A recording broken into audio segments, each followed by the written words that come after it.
नमस्कार यो एभिन्यूज खबरको संकेत हो र तपाई अहिले एभिन्यूज@7 मा हुनुहुन्छ। म सुभाष नेपाल। म विष्णु बसौला। प्रारम्भमा मूल खबर। दशैंमा शक्तिपीठ सर्वसाधारणको लागि खुल्ला नगर्ने गृहको निर्णय। भिडभाड हुन नदिन 75वटै जिल्ला प्रशासनलाई निर्देशन।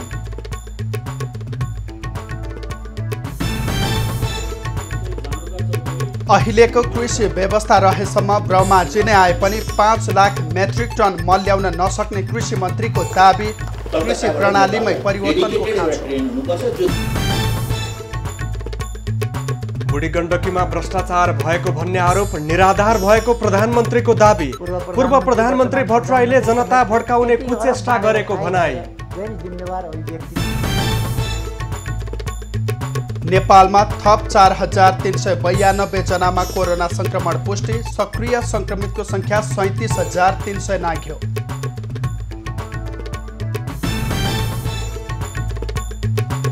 गाउँमा नयाँ मानिस आए अनिवार्य 7 दिन क्वारेन्टिनमा राख्न सरकारको आग्रह।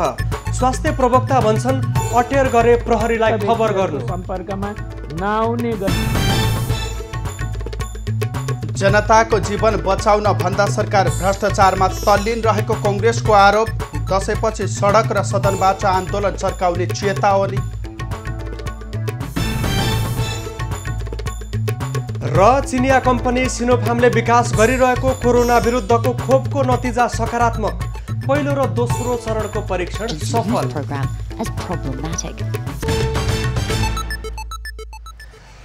सुभाष, विश्वले कोरोना संक्रमणको विषयमा सुन्न थालेको र सामना गर्नका लागि विभिन्न तयारी गरेको 10 महिना करिब पुगिसकेछ। नेपालमा पनि करिब 7 महिना कोरोना संक्रमणको न्यूनीकरणको लागि लकडाउन लगायतका व्यवस्था गरियो भने पछिल्लो 1.5 महिनादेखि सबै क्षेत्र बिस्तारै सामान्यकरण भइरहँदा पनि धार्मिक क्षेत्र, अझ विशेष त मठ मन्दिर र शक्तिपीठ भने खुल्ला हुन सकिरहेको छैन। पक्कै पनि यहाँले भने जस्तै भोलिबाट नै नवरात्र सुरु हुँदैछ र नजिकै गरेको चाडपर्वलाई मध्यनजर गर्दै यसअघि संस्कृति पर्यटन तथा नागरिक उड्डयन मन्त्रालयले सीसीएमसीलाई चाहिँ शक्तिपीठहरू खुला गर्न आग्रह गरेको थियो भने यद्यपि आज गृह मन्त्रालयले चाहिँ नखोल्ने निर्णय गरेको छ। अब खबरको सिलसिला प्रारम्भ गरौँ शक्तिपीठ नखोल्न गृहमन्त्रीको निर्देशन सम्बन्धी प्रसङ्गबाट। सरकारले दशैंको समयमा शक्तिपीठहरूमा भिडभाड नगरी नित्य पूजा मात्र गर्न निर्देशन दिएको छ। गृह मन्त्रालयले सबै जिल्ला प्रशासन कार्यालयलाई परिपत्र गरी गृहले यस्तो निर्देशन दिएको हो। संक्रमणको जोखिम कायमै रहेको भन्दै गृहले 77 जिल्ला प्रशासन कार्यालयलाई शक्तिपीठमा भिडभाड हुन नदिन परिपत्र गरेको हो। यसअघि संस्कृति पर्यटन तथा नागरिक उड्डयन मन्त्रालयले दशैंमा शक्तिपीठ तथा मठ मन्दिर खोल्न आग्रह गर्दै कोरोना भाइरस संक्रमण व्यवस्थापन सीसीएमसीलाई सिफारिस गरेको थियो। मन्त्री परिषदले भने मन्दिर खुला गर्ने विषयमा कुनै निर्णय गरेको छैन। प्रधानमन्त्री केपी ओलीले पूर्व प्रधानमन्त्री डाक्टर बाबुराम भट्टराईले बुढी गण्डकी विद्युत आयोजनाबारे गैर जिम्मेवारपूर्ण अभिव्यक्ति दिएको आरोप लगाएका छन्। 65औं प्रहरी दिवसका अवसरमा आयोजित कार्यक्रमलाई सम्बोधन गर्दै प्रधानमन्त्री ओलीले निर्णय नै नभएको र कसैले नलिएको आयोजनामा यति अर्ब बाँडेर खाए भन्दै निराधार कुरा गरेको बताएका हुन्। प्रधानमन्त्री ओलीले देश र जनतालाई गलत सूचना दिएर पूर्व प्रधानमन्त्री भट्टराईले भड्काउने कुचेष्टा गरेको आरोप लगाए। निर्णय नभएको, कसैले नलिएको, कार्यारम्भ नभएको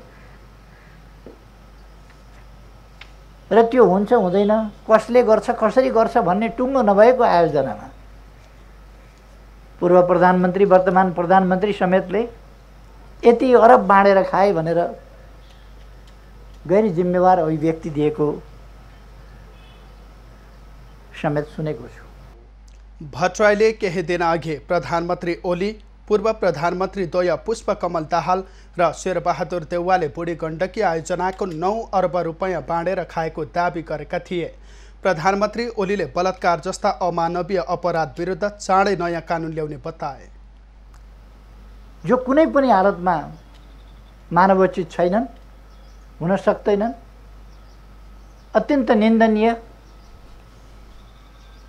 मानवता विरोधी अपराधहरू हुन्। त्यस्ता कुराहरूलाई नियन्त्रण गर्न अझ कडा कानुन निकट भविष्यमा ल्याउने तर्फ पनि हामी सोचिरहेका छौँ। बलात्कार जस्ता घटनामा मिलापत्र गरेर अपराधी छाड्ने र छोडाउनेलाई पनि कारबाही गर्न प्रधानमन्त्री ओलीले प्रहरीलाई निर्देशन दिए। गृहमन्त्री रामबहादुर थापाले भूमिगत समूहका गतिविधि निस्तेज पार्न निर्देशन दिएका छन्। 65औं प्रहरी दिवसको अवसरमा प्रहरी मुख्यालय नक्सालमा आयोजित कार्यक्रममा उनले भूमिगत समूहले राजनीतिक आवरणमा चन्दा असुली विकास निर्माणमा बाधा पैदा गर्ने कोसिस गरिरहेको भन्दै त्यस्ता गठबन्धन र समूहलाई निस्तेज पार्न निर्देशन दिएका हुन्। गृहमन्त्री थापाले प्रहरीका हजारौं राम्रा कामलाई नजरअन्दाज गर्दै औँलामा गर्न सकिने कार्यगत त्रुटिलाई मात्रै प्रचार प्रसार गरिएको गुनासो पनि गरे। प्रहरीका हजारौं कामलाई नजरअन्दाज गर्दै औँलामा गर्न सकिने कार्यगत त्रुटिलाई प्रचार प्रसार गर्ने र त्यसमा रमाउनेहरूले हेक्का राख्नुपर्छ। गृहमन्त्री थापाले नराम्रोलाई पटक पटक नराम्रो भन्न नहिचकिचाउने समाज राम्रोलाई प्रशंसा गर्न शब्द खर्च गर्न कन्जुसियाई गरेको भन्दै असन्तुष्टि व्यक्त गरे। उनले अपराधको प्रवृत्ति विश्लेषण गरेर रणनीतिक रूपमा योजनाबद्ध तरिकाले अगाडि बढ्न पनि प्रहरीलाई निर्देशन दिएका छन्। प्रहरीको राशन लगायतका सुविधामा समयानुकूल सुधार गर्दै लैजाने प्रतिबद्धता पनि गृहमन्त्री थापाले जनाए। कृषि तथा पशुपक्षी विकास मन्त्री घनश्याम भुसालले अहिलेकै प्रक्रिया ऐन कानुन रहेसम्म 5 लाख मेट्रिक टन मल ल्याउन सम्भव नभएको बताएका छन्। 40औं विश्व खाद्य दिवसको अवसरमा काठमाडौँमा आयोजित कार्यक्रममा मन्त्री भुसालले अहिलेकै अवस्थामा तत्काल 5 लाख मेट्रिक टन मल ल्याउन भगवान शिव वा ब्रह्मा जो आए पनि नसक्ने दावी गरे। मन्त्री भुसालले कलकत्ताबाट आजकै व्यवस्था र तरिकाले मल ल्याउने हो भने दिनदिनै एउटा डेडिकेटेड रेल आउने व्यवस्था गर्नुपर्ने बताए। कलकत्ताकै पोर्टबाट ल्याउने आजकै बेलाबाट आजकै तरिकाले ल्याउने हो भने यो 5 लाख मेट्रिक टन दिनदिनै त्यसो गर्नका लागि दिनदिनै एउटा ट्रेन कलकत्ताबाट नेपाललाई डेडिकेटेड एउटा ट्रेन हुनुपर्छ जो दिनदिनै आउनेछ। एउटा ट्रेनले त हुँदैन होला। हामीले सबभन्दा बढ्ता छिटो ल्याउँदाखेरि पनि अस्ति 36 घण्टामा ल्यायौँ, कहिले आएको थिएन 36 घण्टामा ट्रेन त ल्यायौँ। मन्त्री भुसालले कृषि व्यवस्थाको परिवर्तन नभएसम्म नेपालको कृषि क्षेत्रको विकास सम्भव नभएको पनि बताए। कृषि व्यवस्थालाई परिवर्तन गर्नका लागि पछिल्लो समय व्यक्तिगत प्रतिस्पर्धामा आधारित अनुदानलाई रोकेर इनपुटमा आधारित लगानी गरिने व्यवस्था गरिएको उनले बताए। व्यक्तिगत प्रतिस्पर्धामा आधारित यो अनुदान दिँदैनौँ। यो अनुदानलाई हामीले इनपुटहरूमा लगाउँछौँ। हामीले रोक्यौँ, अनुदान त दिन छोड्यौँ। केही प्रोजेक्टहरू अहिले सचिवजीले भन्दै हुन्थ्यो केही प्रोजेक्ट जो बनाउँथे पहिले नै तिनीहरूको कम्पल्सन बाहेक अरू कुरामा त हामीले रोकेका छौँ। तर इनपुटहरूमा कति काम गऱ्यौँ भन्दा बहुत कम काम गरेको स्वीकार गर्नुपर्छ। किसानलाई ब्याङ्कको ब्याज दरमा अनुदान दिने बाहेक सरकारले केही गर्न नसकेको उनको स्वीकारोक्ति थियो। कार्यक्रममा लकडाउन तथा निषेधाज्ञाको समयमा विभिन्न स्थानमा निःशुल्क खाना खुवाउने व्यक्ति तथा समूहहरूलाई मन्त्री भुसालले सम्मान गरेका थिए। नेपालमा कोरोना संक्रमितको संख्या 1,26,000 नागेको छ। नेपालमा पछिल्लो 24 घण्टामा 16,531 नमुना परीक्षण गर्दा 4,392 जनामा संक्रमण देखिएको छ। यो सँगै नेपालमा कोरोना संक्रमितको संख्या 1,26,137 पुगेको छ। काठमाडौँ उपत्यकामा 2,402 जनामा संक्रमण देखिएको छ। एकै दिन काठमाडौँ उपत्यकामा 1,784, भक्तपुरमा 244, ललितपुरमा 374 जनामा संक्रमण देखिएको छ। तीमध्ये 37,382 जना सक्रिय संक्रमित रहेका छन्। तीमध्ये 25,046 जना होम आइसोलेसनमा र 12,336 जना संस्थागत आइसोलेसनमा छन्। संक्रमित मध्ये सघन उपचार कक्षमा 315 जनाको उपचार भइरहेको छ। त्यस्तै 77 जनाको भेन्टिलेटरमा उपचार भइरहेको छ। एकै दिन 3,522 जना कोरोना मुक्त भएका छन्। यो सँगै कोरोना मुक्त हुनेको संख्या 88,040 पुगेको छ। कोरोना भाइरसको संक्रमणको पहिचानको लागि हालसम्म 12,54,167 वटा नमुना सङ्कलन गरी PCR विधिबाट परीक्षण गरिएको छ। हाल देशभरका क्वारेन्टिनमा 4808 जना रहेका छन्। पछिल्लो 24 घण्टामा 21 जनाको संक्रमणबाट ज्यान गएको छ। यो सँगै नेपालमा कोरोनाबाट ज्यान गुमाउनेको संख्या 715 पुगेको छ। सरकारले टोल छिमेक वा गाउँमा कोही नयाँ मानिस आएमा अनिवार्य 7 दिन क्वारेन्टिनमा राख्नको लागि आग्रह गरेको छ। नियमित पत्रकार सम्मेलनको क्रममा शुक्रबार स्वास्थ्य मन्त्रालयका प्रवक्ता डाक्टर जागेश्वर गौतमले यस्तो आग्रह गरेका हुन्। संक्रमण देखिए आइसोलेसनमा बसेकाहरू घर बाहिर निस्किँदा जोखिम बढ्ने भएकाले त्यस्ता व्यक्तिका बारेमा प्रहरीलाई सूचना दिन समेत आग्रह गरिएको छ। काठमाडौँ उपत्यका लगायत घना बस्ती भएका ठाउँहरूमा अहिले संक्रमणको दर बढ्दै गएकोले घरबाट बाहिर ननिस्कन र घरका मानिसहरू पनि उक्त व्यक्तिहरूको सम्पर्कमा नआउने गरी मिलेर बस्न, सकभर घरबाट ननिस्कन हामी विनम्रतापूर्वक अनुरोध गर्दछौँ। अहिले बजारमा सामान किन्नेको भिड चिन्तित अवस्थामा देखिएको पनि मन्त्रालयले जनाएको छ। छुटको नाममा मानिसको भिड बढाउने व्यापारी र यस्तो बेलामा सामान किन्न जाने मानिस कोरोना फैलिने कारक बनेको मन्त्रालयले जनाएको छ। नजिकै आउँदा बजारहरूमा भिड बढेको छ। विशेष छुट भन्दै पसल बाहिर राखिएका सामानहरू किन्न मानिसहरूको हुलहरू देख्दा हामी अचम्म मात्र नभई चिन्तित पनि छौँ। जबसम्म हामीले नाक मुख छोपिने गरी मास्क लगाउने र दूरी कायम गर्ने गर्दैनौँ तबसम्म हामीलाई कोरोना संक्रमणको जोखिम रहिरहन्छ। मन्त्रालयले सरकारले रोगी, गर्भवती र 60 वर्ष माथिका मानिसलाई घर बाहिर ननिस्किनको लागि अपिल गरेको जनाएको छ। उपत्यका लगायतका विभिन्न शहरमा आइसोलेसन बेड र आइसियु पाउन मुस्किल पर्न थालेकाले आफ्नो स्वास्थ्यमा ख्याल गर्न मन्त्रालयले आग्रह गरेको छ। मन्त्रालयले कोरोना संक्रमितको उपचारमा अग्रपंक्तिमा खटिएका स्वास्थ्यकर्मी तथा कर्मचारीलाई कोरोना लक्षण वा पोजिटिभ देखिए मात्रै आइसोलेसनमा बस्नको लागि निर्देशन दिएको छ। नेपाली बजारमा कोरोना उपचारको लागि प्रभावकारी मानिएको रेमडेसिभिर औषधिको अभाव देखिएको छ। कोरोना संक्रमितको संख्या बढेपछि गम्भीर संक्रमितको उपचारमा प्रयोग हुने औषधिको अभाव देखिन थालेको हो। औषधिको अभावको अवस्था आएपछि सरकारले 3 कम्पनीलाई औषधि बिक्री वितरणको लागि अनुमति दिएको छ। मन्त्रालयले शुक्रबार सूचना प्रकाशन गर्दै नेपालमा रेमडेसिभिर ल्याउन र बेच्नको लागि एक भारतीय सहित 3 कम्पनीलाई अनुमति दिएको छ। अनुमति पाउनेमा Pharmachem distributors private limited Lalitpur, Synergy overseas private limited Kathmandu र हेट्रो ल्याब लिमिटेड रहेको बताइएको छ।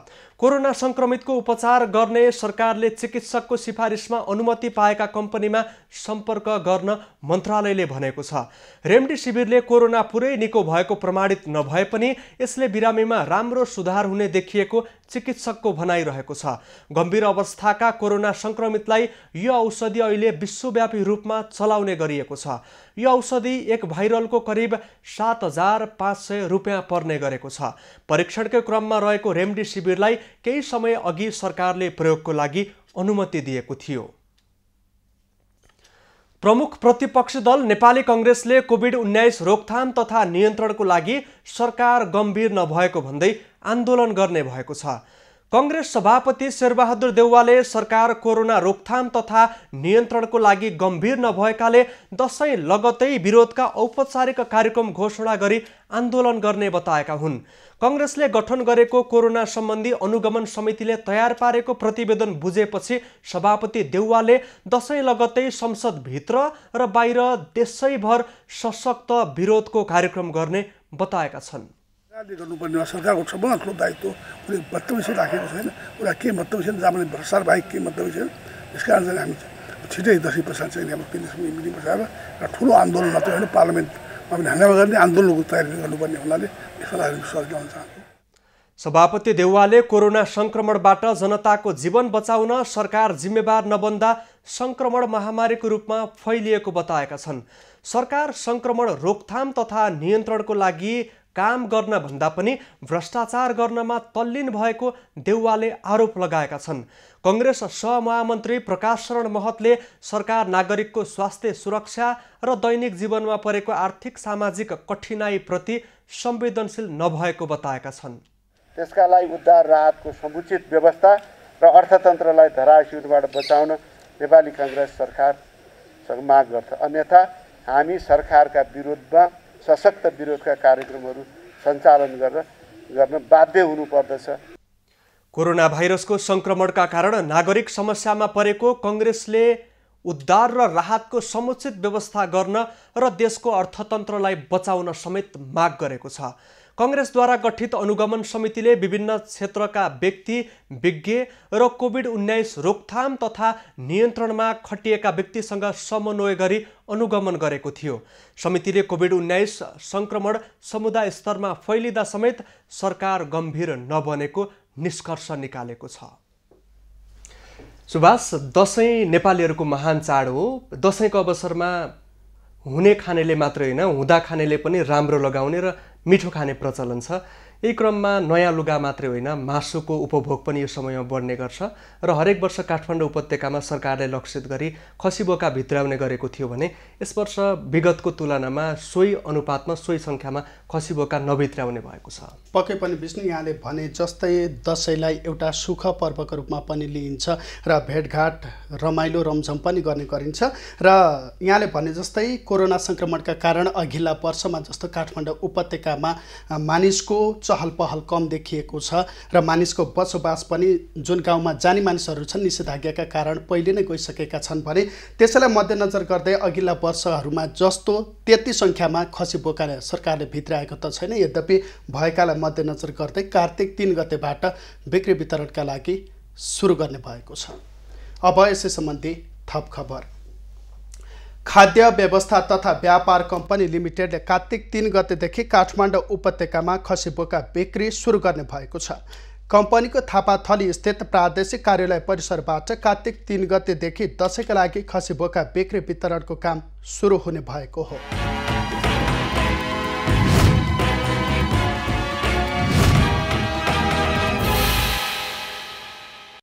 कम्पनीले बजार मूल्यको नियन्त्रणको लागि हरेक वर्षको दशैंमा खसी बोका र च्याङ्राको बिक्री गर्दै आएको छ। तर यसपटक प्राविधिक कठिनाइले गर्दा मुस्ताङबाट च्याङ्रा ल्याउन नसकिएको कम्पनीले बताएको छ। यस्तै 2000 खसी बोका र च्याङ्रा बिक्री गर्ने योजना भए पनि आयातमा कठिनाइ हुँदा केही सङ्ख्यामा खसी र बोका मात्रै बिक्रीमा राखिने कम्पनीले जनाएको छ। यस वर्ष तुलसीपुर, दाङ र हेटौडाबाट 1000वटा खसी बोका ल्याइने भएको हो। सुरुमा हाम्रो कार्यक्रम च्याङ्रा समेत ल्याउने कार्यक्रम थियो, तर च्याङ्रा चाहिँ मुस्ताङबाट ल्याउनु पर्ने हुनाले अलिकति हामीलाई केही प्राविधिक कठिनाइ भयो। मुस्ताङबाट यसपटक च्याङ्रा चाहिँ हामी ल्याउन नसक्ने भयो। हामी खसी बोका ल्याउँदैछौँ तुलसीपुर, दाङ र हेटौडाबाट। कुल मिलाएर अहिलेसम्म चाहिँ 1000 गोटा खसी बोका ल्याएर हामी आम उपभोक्ता माझ बिक्री वितरण गर्ने हाम्रो कार्यक्रम रहेको छ। कम्पनीले यसअघि दशैंको लागि 1000वटा खसी बोका र 1000वटा च्याङ्रा बिक्री गर्ने बताएको थियो। तर कोरोना भाइरसको संक्रमणले गर्दा बजारमा आम उपभोक्ताको क्रय शक्ति घटेको अनुमान गरिएकाले यस वर्ष कम आपूर्ति गर्न लागि छ। अहिले 1000 सङ्ख्यामा खसी बोका ल्याई बिक्रीमा राखिने र माग बढ्दै गए बजारलाई सन्तुलित राख्न थप आयात गर्न सकिने कम्पनीले जनाएको छ। हामीले सबै बजार अध्ययन गरेर हाललाई 1000 ल्याउने भनेका छौँ। त्यो बिचमा माग बढ्यो भने हामी तुरन्तै थप पनि गर्छौँ। दशैंकै बिचमा खरिद गरेको छैनौँ। गत वर्षभन्दा हाम्रो खरिद मूल्य चाहिँ बढेको छ। उहाँ जिल्लामा जहाँ खरिद त्यहाँ हाम्रो प्रति किलो 30-40 रुपियाँसम्म हाम्रो मूल्य बढेको छ खरिद मूल्य। हामीले यहाँको चाहिँ बिक्री मूल्य तय गरिसकेको छैन। यस वर्ष कम्पनीले खरिद गर्दा खसी बोकाको मूल्य गत वर्षको भन्दा 40 रुपियाँ बढी परेकाले अघिल्लो वर्षभन्दा केही बढी मूल्य कायम हुन सक्ने कम्पनीले जनाएको छ। मूल्य निर्धारण भने आइतबार साँझ मात्रै गरिने बताइएको छ। कम्पनीले गत वर्ष जिउँदो खसीको मूल्य प्रति किलो 560 रुपियाँ निर्धारण गरी बिक्री गरेको थियो। कम्पनीले यसपटक पनि प्रति किलो 10 रुपियाँ सहुलियत दिने बताएको छ। दशैंका बेला काठमाडौँ उपत्यकामा करिब 50,000 खसी, बोका र च्याङ्रा खपत हुने अनुमान गरिएको छ। दशैंलाई लक्षित गरी निजी व्यवसायीले समेत गाउँ-गाउँमा गएर खसी बोका खरिद गरेर बजारमा ल्याउन सुरु गरेका छन्। स्थानीय उत्पादनले माग धान्न नसकेपछि छिमेकी मुलुक भारत र चीनबाट समेत खसी बोका र च्याङ्राको आयात हुने गरेको छ।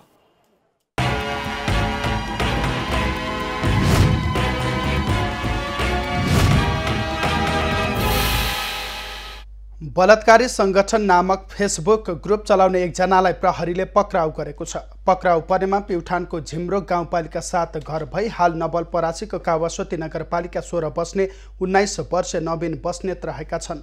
उनले फेसबुकमा बलात्कारी संगठन नामक पेज तथा समूह बनाई बलात्कार जस्तो जघन्य अपराध गर्न दुर्साहन गर्ने तवरले अश्लील सामग्री पोस्ट गरेका थिए। बस्नेतले आपत्तिजनक सामग्री पोस्ट गर्ने, प्रतिक्रिया जनाउने लगायतका कार्य गरेको प्रहरीले बताएको छ। उनलाई विद्युतीय कारोबार ऐन अन्तर्गत कारबाही अघि बढाइने प्रहरीले बताएको छ। उनी एक साता लामो अनुसन्धानपछि पक्राउ परेका हुन्। नेपाली कांग्रेस बीपीले शुक्रबार सरकार विरुद्ध माइतीघर मण्डलामा मैनबत्ती जुलुस र विरोध सभा गरेको छ। सरकारका राष्ट्रघाती कदम, हत्या, हिंसा, बलात्कार, जनविरोधी गतिविधि विरुद्ध सो पार्टीले विरोध प्रदर्शन गरेको हो। कार्यक्रममा सहभागीहरूले सरकारका जनविरोधी क्रियाकलाप तथा भ्रष्टाचार र प्रमुख प्रतिपक्षी दलको मौनताको समेत विरोध जनाएका हुन्। बीपी कांग्रेसले बलात्कार तथा हत्याका श्रृङ्खलाको अन्त्य गरी दोषीलाई हदैसम्मको कारबाही, सीमा विवाद समाधान, डाक्टर केसीसँगको सहमति कार्यान्वयन लगायतका माग अघि सारेका छन्। दशैं नजिकिएसँगै बजारमा मानिसको चहल पहल बढे पनि व्यापार नभएको व्यवसायीहरूले गुनासो गरेका छन्। कोभिड-19 संक्रमणको जोखिम भए पनि मानिसहरू आवश्यक सामग्री किनमेल गर्नका लागि बजार पुग्ने गरेका छन्, जसका कारण मुख्य बजार क्षेत्रमा चहल पहल बिस्तारै बढ्दै गएको छ। बजारमा मानिसहरूको आवागमन बढेको भए पनि व्यापार नभएको व्यवसायीहरूले बताएका छन्। 2-4 हजार सबैले बेचिसकेको हुने टाइममा अहिले तपाईँको बोनी गर्नलाई भनौँ न प्रतीक्षामा कुरेर बसिरहनु पर्ने। कोहीले तपाईँको बेलुका जाने टाइममा बोनी गरे हुन्छ, कोहीले 2 दिनमा बोनी गरे हुँदैन, कोहीले 3 दिन गरे हुँदैन। हामीलाई त धेरै नै कष्टकर छ अहिलेको उसमा। कसरी बस्ने र कसरी हामीले परिवार पाल्ने भन्ने नै हामीलाई त्यो समस्या भइरहेको छ।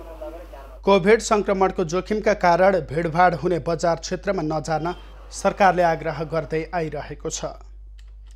हिन्दू धर्मावलम्बीको महान पर्व दशैं, तिहार र छठ नजिकै गर्दा रोजगारका लागि भारत गएका नेपालीहरू धमाधम घर फर्किन थालेका छन्। नेपालगञ्जको जमुनाहा नाकाबाट मात्रै दैनिक करिब 800 को संख्यामा नेपालीहरू घर फर्किरहेका छन्। नेपाल र भारत दुवै देशमा लामो समयसम्म चलेको लकडाउनका कारण रोकिएका नेपाली नागरिकहरू पछिल्लो समय दशैं तिहार मनाउनका लागि घर फर्किएका छन्। तर यसपटकको यात्रा उनीहरूका लागि सहज छैन। बाटोमा निकै दुःख कष्ट भयो र बस भाडा पनि दोब्बर तिरेर आउनु परेको फर्कनेहरूको गुनासो छ। अहिले 7 साल बसेर सिमला कुल्लुमा बसेको, बालबच्चा उतै पढ्थे, यस्तै अहिले गरेर बिग्रेर उहाँ पनि लकडाउनको कमाइ नभएर यस्तै गरेर भाडा बनाएर केटाकेटी लिएर आएको छ। अब गाडीमा यता सिधै आएन, हरिद्वारबाट उताबाट घुम्दै ल्याउँदाखेरि डबल किराया लाग्यो सर। 400 लाग्थ्यो भने 800 लाग्यो एकजनाको। दुवै देशमा अहिले लकडाउन हटिसकेको छ। सार्वजनिक यातायात पनि सञ्चालन भइरहेको छ। तर यातायात व्यवसायीहरू आफू खुसी भाडा असुल्दै आएका छन्, जसका कारण दशैंमा फर्कनेहरूले विगतको तुलनामा दोब्बरभन्दा बढी रकम खर्च गर्नु परेको छ। तर परिवारका साथ चाडबाड मनाउन पाउने भन्दै उनीहरू खुसी व्यक्त गरेका छन्। के गर्ने, बाटोमा दुःख त धेरै पाइयो लकडाउनको कारणले। के गर्ने, पहिला भाडा पनि कम लाग्थ्यो, अब भाडा पनि महँगो बनिरहेको छ। भाडा पनि अहिले के खै यस्तै ठिकै छ। अब खुसी नै लागेछ। म घर जाने बेला यहाँ बालबच्चासँग भेट्नु लाग्छ। 9 महिना जति भयो म गएको त। हामीहरू सबै एक ठाउँ गएको। अनि अहिले चाहिँ अब दसैँ आयो, दसैँमा यसो सानो बच्चाहरू छन्, बच्चाहरूलाई भेटघाट पनि हुन्छ होइन। त्यसरी घर आउनु। दशैंमा घर फर्कनेहरू नठगिउन् र कोरोना संक्रमणबारे जानकारी गराउन भनेर जिल्ला प्रहरी कार्यालय बाँकेले जमुना नाकामै विशेष नागरिक सहायता केन्द्र स्थापना गरेको छ। तर प्रहरीको उपस्थितिका बावजुद ठगिने क्रम रोकिएको छैन। नेपालगञ्ज ब्युरोको रिपोर्ट। पर्साको वीरगञ्ज महानगरपालिका 12 मुडलीमा पोखरी सौन्दर्यकरणका नाममा गुणस्तरहीन सामग्री प्रयोग भएको स्थानीयले आरोप लगाएका छन्। 2 नम्बर प्रदेशका मुख्यमन्त्री लालबाबु राउतको पहलमा भएको पोखरी निर्माणको काम विस्तृत परियोजना प्रतिवेदन डिपिआर विपरीत अघि बढेको भन्दै नगरवासीले असन्तुष्टि व्यक्त गरेका छन्। दर्शकबिन, यतिखेर हामी वीरगञ्ज महानगरपालिका वार्ड नम्बर 12 मुरली गाउँमा छौँ, जहाँ प्रदेश नम्बर 2 द्वारा मुरली पोखरी सौन्दर्यकरणको काम भइरहेको छ। तर निर्माण कम्पनीले करिब 1.5 वर्ष पहिला ठेक्का लिएको यो जग्गामा हालसम्म 50% पनि काम गर्न सकेको छैन। यद्यपि 7.5 बिघाको जग्गामा निर्माण हुने यो सौन्दर्य कार्यक्रम अहिलेसम्म सम्पन्न नहुनुको पछाडि एउटा ठूलो राजनीतिकरण देखिएको छ। साथै स्थानीयहरूले आरोप लगाएका छन् जुन डिपिआर अनुसार गर्ने कार्यहरू छन् त्यो डिपिआर अनुसार कार्य पनि हुन सकेको छैन। सब सम्पूर्ण वासीहरू खुसियाली साथ मतलब विकास निर्माण होस् भनेर कामकाजको लागि उहाँहरूलाई हामीले सपोर्ट गरेका छौँ। तर उहाँहरूको अब कामकाज हेर्दा यो निर्माण हेर्नुस् पुरा गुणस्तरहीन छ। बालुवाको मतलब गुणस्तर छैन, गिटीहरूको गुणस्तर छैन। तपाईको यो डिपिआर पुरा मतलब विपरीत। त्यो मन्दिर हामीले जुन अघि सरलाई हेरायौँ त्यो मन्दिर पनि हाम्रो डिपिआर एकदम विपरीत काम भइरहेको छ सर। हाम्रो इच्छा आकांक्षा मतलब यहाँको जनताको इच्छा आकांक्षा विपरीत काम भइरहेको छ। यो ठाउँको पुर्खाको पालादेखि नै रहेको मन्दिरलाई पाखा लगाउँदै र डिपिआरमा समेटिएको मन्दिरलाई पाखा लगाउँदै निर्माण कम्पनीले आफ्नो मोनोपोली तरिकाले निर्माण गरिरहेको छ।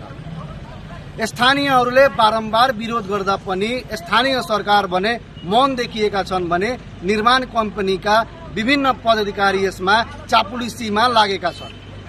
त्यति मात्र होइन, निर्माण गर्ने यी सामग्रीहरू गुणस्तरहीन र प्रयोग नहुने खालका देखिएका छन्। लिखित छैन, हामीले मौखिक जानकारी गराएर भन्दाखेरि आफ्नो हिसाबले मौखिक जानकारी गराएर काम गराउँदै हो।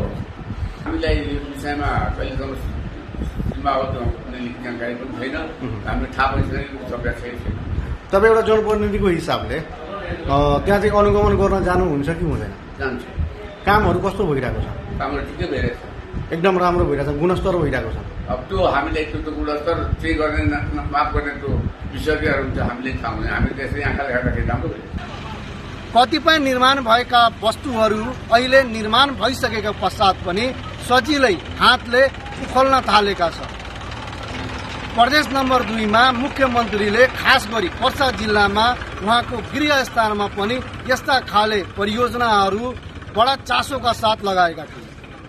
तर निर्माण कम्पनीले भने आफ्नो मोनोपोली हिसाबले र रकम कमाउने उद्देश्यका साथ निर्माण गर्ने यस्ता परियोजनाहरूमा मुख्यमन्त्रीलाई कतिको लाभ होला त?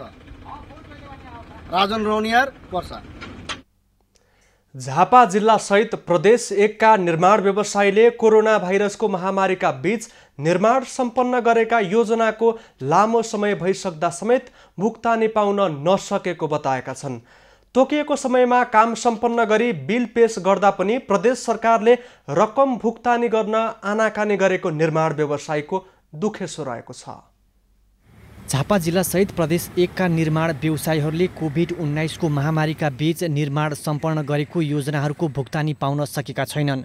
जोखिमका बावजुद तोकिएको समयमा काम सम्पन्न गरी बिल पेश गरेको लामो समय भइसक्दा समेत प्रदेश सरकारले रकम भुक्तानी गर्न आनाकानी गरेको व्यवसायीहरू बताउँछन्।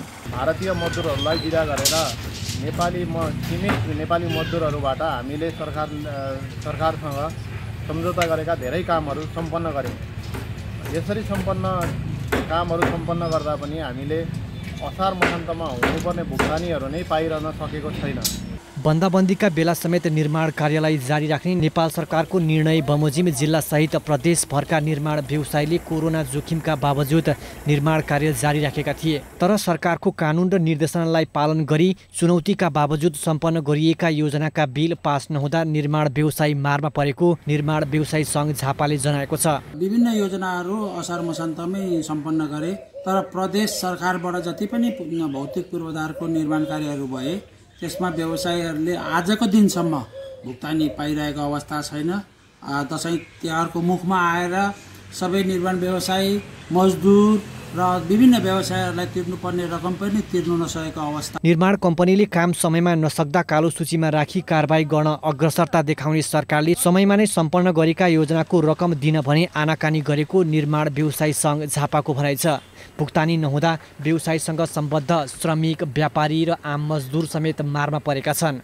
हामी व्यवसायीहरूले समयमा काम सक्दा पनि भुक्तानी नहुने र कुनै विशेष कामले विशेष बाधा अडचनको कारणले पनि निर्माण कार्य समयमा सकेन भने पनि कालो सूचीमा राखेर उसको व्यवसायमा धक्का लाग्ने काम गर्ने र काम सक्दा पनि राज्यबाट कुनै पनि समयमा भुक्तानी नहुँदा हामी बहुत ठुलो मारमा परेको छौँ। एकातिर घर घडेरी धितोमा राखी व्यवसायमा लगाएका हजारौं व्यवसायीले सम्पन्न गरिसकेका परियोजनाको समेत भुक्तानी नपाउँदा अन्य ठेक्का सम्झौता गरिएका आयोजनाको काम सुचारू गर्न समस्या भएको निर्माण व्यवसायीको दुखेसो छ। अर्कोतिर पूर्वाधार विकास कार्यालय झापाले भने यसअघि भुक्तानी सहजै भए पनि प्रदेशबाट कोरोना संक्रमणकै कारण रकम निकासामा ढिलाइ भएको बताएको छ। सन्तोष नेउपाने, झापा। कोरोना भाइरसको महामारीपछि सुस्ताएको पर्यटन क्षेत्रलाई कसरी उकास्न सकिन्छ भन्ने विषयमा पोखराका सरोकारवालाले वैचारिक बहस सुरु गरेका छन्। पर्यटकले खच्चाक चुने पोखरा सुनसान बनेपछि व्यवसायी महामारीलाई नै आत्मसात गरी पर्यटन चलायमान बनाउनुको विकल्प छैन भन्ने अभियानमा लागेका हुन्। पोखरामा कोरोना भाइरस संक्रमणपछि थला परेको पर्यटन व्यवसायलाई पुनः अघि बढाउने विषयमा बहस सुरु भएको छ। पोखरा महानगरको शहरी योजना आयोगले पोखरा पर्यटन परिषदको समन्वयमा नवीनतम सामान्य परिस्थितिमा पर्यटन प्रवर्धन तथा ब्रान्डिङ रणनीति तर्जुमा कार्यशाला गरेर पर्यटन व्यवसायलाई पुनर्जीवन दिने विषयमा पहल थालेको हो। कार्यक्रममा गण्डकी प्रदेशका मुख्यमन्त्री पृथ्वी सुब्बा गुरुङले कोरोना भाइरसलाई अब घर बसेर मात्र जित्न नसकिने जनाउँदै सुरक्षाको मापदण्ड अपनाएर गण्डकी प्रदेश घुम्न आउन आग्रह गरे। सुरक्षाको मापदण्ड अवलम्बन गरेर आन्तरिक पर्यटक प्रवर्धनमा जोड दिनुपर्ने उनको भनाइ छ। यो चाहिँ डोमेस्टिक टुरिज्मको लागि चाहिँ हामीले चाहिँ यो गण्डकीलाई पोखरालाई ओपन गर्दाखेरि हामीले चाहिँ के गर्ने हैन के गर्ने र यस प्रोटोकल चाहिँ कसरी मेन्टेन गर्ने सरकारको तर्फबाट चाहिँ तपाईहरुको के गर्नुपर्छ। कहिले कहिले अघि तपाईले भन्नुभयो नि पीसीआर टेस्टको तपाईको र्यापिड पीसीआर टेस्ट हुनुपर्छ भन्ने थियो नि तपाईहरुको। त्यो हाम्रो स्थिति त्यसमा के गर्ने या चाहिँ मान्छे कोही बिरामी हो नि कसरी चाहिँ आइसोलेसनमा या क्रिटिकल वार्डमा लैजानु पर्यो भने। कोरोनाका संक्रमित देखिए यहाँ सुरक्षा सतर्कता राम्रो भएकाले पदयात्रा पर्यटन र साहसिक खेल लगायत ग्रामीण पर्यटनका लागि डराउन नपर्ने मुख्यमन्त्री गुरुङको भनाइ छ। कोरोनाको असरले गण्डकी प्रदेशमा 27 अर्बको नोक्सानी भोगिसकेको भन्दै उनले अब पर्यटनलाई चलायमान बनाउनु पर्ने धारणा राखे।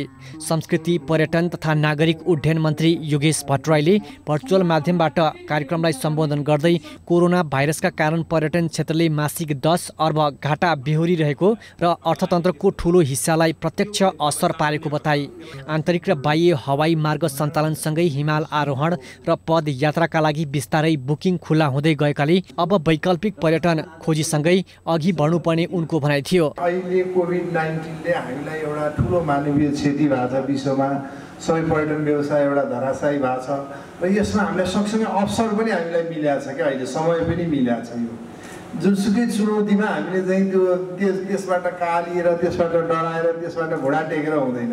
त्यो चुनौतीसँग सामना गर्दै फेरि हामीले त्योभन्दा पछि आउने चाहिँ सहज परिस्थितिमा कसरी यो चाहिँ घाटालाई पूर्ति गर्ने भन्ने योजना हामीसँग बन्नु पर्यो। गण्डकी प्रदेशका पर्यटन उद्योग तथा वातावरण मन्त्री विकास लम्साल, प्रतिनिधि सभा सदस्य खगराज अधिकारी, सांसद विद्या भट्टराई, पोखरा महानगरपालिका प्रमुख मानबहादुर जीसी लगायतले गण्डकी प्रदेश संस्कृति, प्राकृति र साहसिक पर्यटनका लागि आकर्षक गन्तव्य भएको उल्लेख गर्दै यसलाई ब्रान्डिङ गरेर जानुपर्ने धारणा राखे। जीवन सुवेदी, पोखरा। विदेशबाट फर्किएका युवाद्वारा नेपालमै केही गर्नुपर्छ भन्ने उद्देश्यको साथ रूपन्देहीको सैना मैनामा एग्रो फर्म सञ्चालनमा ल्याएका छन्। झन्डै 15 वर्षसम्म विदेशका विभिन्न मुलुकमा कृषि काममा अनुभव बटुलेका केही युवाको सक्रियतामा फर्म सञ्चालनमा आएको छ। आफै मालिक, आफै ग्राहक, आफै उपभोक्ता भन्ने उद्देश्यका साथ सैना महिनामा कृषि फर्म सञ्चालनमा आएको छ। फर्मले एकीकृत कृषि क्रान्ति, कृषकको मनमा शान्ति भन्ने नाराका साथ काम गरिरहेको छ। फर्ममा लोकल र आधुनिक कुखुरासँगै टर्की, बट्टाई तथा बाख्रा पालन गरिएको छ। फर्ममा हेचरी समेत सञ्चालन गरिएको छ। 15 वर्ष विदेशमा अनुभव बटुलेर फर्केका लीला बहादुर थापाको सक्रियतामा फर्म सञ्चालनमा आएको हो। चल्ला उत्पादन गरिन्छ, ब्रोइलर पनि उत्पादन गरिन्छ, हाम्रो ब्रोइलर कुखुरा पनि उत्पादन गरिन्छ र अनि तपाईँको गिरिराजको चल्लाहरू पनि हामीले सेवा गर्छ। 109 जनाको लगानीमा नयाँ तरिकाले फर्म चलेको छ। एकीकृत कृषि फर्मले पशुपक्षी पालन, चल्ला उत्पादन र वस्तुको बजारीकरणमा समेत किसानलाई सहयोग गर्ने लक्ष्य राखेको छ। यिनीहरूको चाहिँ तपाईँलाई हुर्काएर चल्लाहरू उत्पादन गरेर आम यो उत्पादन गर्ने कृषकहरूलाई वितरण गर्ने काम गरिरहेका छौँ एउटा। त्यसको साथसाथै उनीहरूलाई चाहिने जस्तो चल्ला, अरू दाना, भेटनेरी होइन, अहिले प्राविधिक सहयोग, तालिमको व्यवस्था, यो सबै चाहिँ हाम्रो कम्पनीको तर्फबाट गरिरहेछ। पछिल्लो समय नेपालमा कृषिको महत्त्व बढ्दै गएको बताउने उनीहरूले कृषिमा राम्रो सम्भावना देखेका छन्। फर्मले पशु वधशाला समेत सञ्चालनमा ल्याएको छ। छिट्टै मिनी मार्ट पनि चलाउने योजना सञ्चालकले बनाएका छन्। त्यो काम हामीले गर्नुपर्छ। अहिलेको जमानामा हामीले किसानलाई प्रोत्साहन गर्नुपर्छ र सबै घुम्नुपर्छ। यो अहिले हामीले बाहिर देश गएर नोकरी गर्नुभन्दा एउटै लगानीकर्ताले 15, 20, 50 लाख रुपियाँ हालेर त एक ठाउँ डुबाउनु भन्दा सबैले थोरै थोरै रकम लगाउने, सबै मिलेर काम गर्ने। एकैजनाले ठुलो लगानी गर्न सम्भव नभएकाले एकीकृत रूपमा थोरै थोरै लगानी गरेर काम गरेको सञ्चालकहरूको भनाइ छ। लगानीकर्ता र ग्राहक र उपभोक्ता आफै हुँदा बजारीकरणमा पनि सहयोग पुग्ने सञ्चालकहरूको विश्वास छ। बुद्धनगर एग्रो फर्ममा हालसम्म 4 करोड लगानी भएको छ। फर्मको ह्याचरी, वधशाला, दाना पसल लगायतका काममा गरी लगानीकर्ता मध्येबाट 23 जनाले रोजगारी समेत पाएका छन्। दुबई र अरब पुगेर फर्किएका नेपाली युवाहरूले अहिले पशुपन्छी व्यवसाय सुरु गरेर राम्रो आम्दानी लिन थालेका छन्। एभिन्यूज खबरका लागि दामोदर खनाल, रूपन्देही। पहाडी जिल्लाका दुर्गम गाउँपालिकामा खेल मैदानको अभावले खेल क्षेत्र प्रभावित भएको पाइन्छ। प्रतिभावान खेलाडीलाई खेल मैदानको अभावले ओझेलमा पारेको भन्दै बैतडीको पञ्चेश्वर गाउँपालिकाले भने 1 करोड खर्च गरेर 4वटा खेल मैदानको निर्माणको कार्य सुरु गरेको छ। बैतडीको पञ्चेश्वर गाउँपालिकाले 4वटा खेल मैदान निर्माण कार्य सुरु गरेको छ।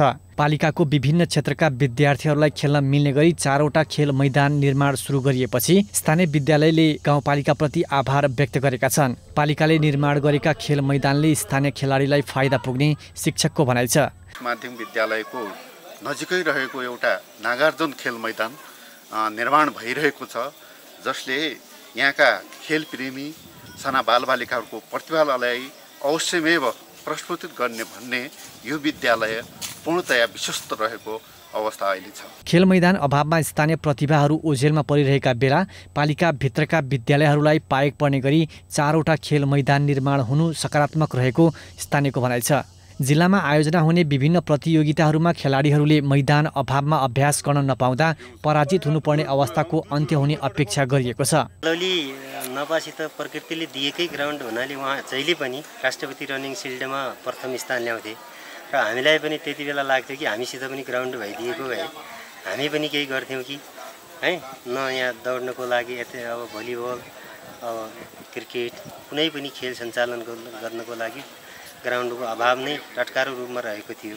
पञ्चेश्वर गाउँपालिकाका अध्यक्ष गोरख बहादुर चन्दले विद्यार्थी खेलाडीहरूलाई मध्यनजर गरेर खेल मैदानमा लगानी गरिएको उनले बताए। गाउँपालिकाले 4वटा खेल मैदान निर्माण गरेपछि स्थानीय खेल क्षेत्रमा टेवा पुग्ने गाउँपालिकाको भनाइ छ। विभिन्न वडामा खेल मैदान निर्माण गरेर खेल क्षेत्रलाई प्राथमिकतामा राखेको गाउँपालिकाकी उपाध्यक्ष बिना भट्टको भनाइ छ। 4वटा खेल मैदानहरू निर्माण गरेको छ, जसमा चाहिँ वडा नम्बर 3 मा एउटा खेल मैदान र वडा नम्बर 1 मा एउटा खेल मैदान, वडा नम्बर 4 र वडा नम्बर 5 गरेर 4वटा चाहिँ खेल मैदान निर्माण गरेको छ। पञ्चेश्वर गाउँपालिकाले वडा नम्बर 3 मा 65 लाख खर्च गरेर खेल मैदान निर्माण गरेको छ भने वडा नम्बर 4 मा अर्को खेल मैदान निर्माणमा 11 लाख खर्च गरेको छ। त्यस्तै वडा नम्बर 1 र वडा नम्बर 5 को खेल मैदानका लागि 10-10 लाख खर्च गरिएको छ। खेल क्षेत्रमा करिब 1 करोड लगानी गर्ने पञ्चेश्वर जिल्लाकै पहिलो पालिका बनेको छ। लोकेश साउद, बैतडी। अबको पालो एभिन्यूज एट मौसमको। एभिन्यूज एट मौसमको साथमा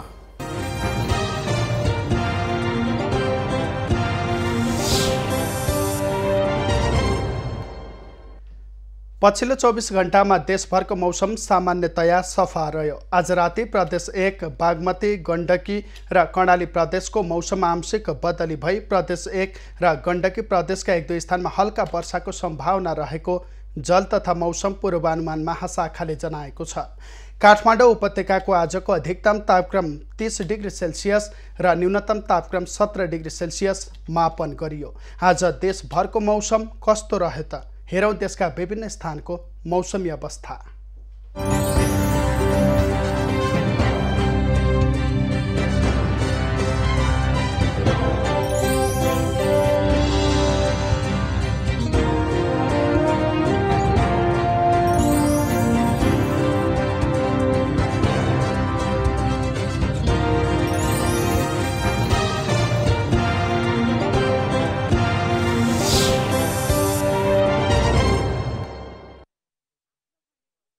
क्रम यति नै। एभिन्यूज खबरका यी सहित अन्य विस्तृत खबरका लागि www.avenews.tv लगअन गर्न सक्नुहुनेछ। युट्युब, फेसबुक र ट्विटरमा पनि हामीलाई फलो गर्न सकिनेछ। खबर भित्रको खबरका लागि हेर्दै रहनुहोला एभिन्यूज खबर। नमस्कार।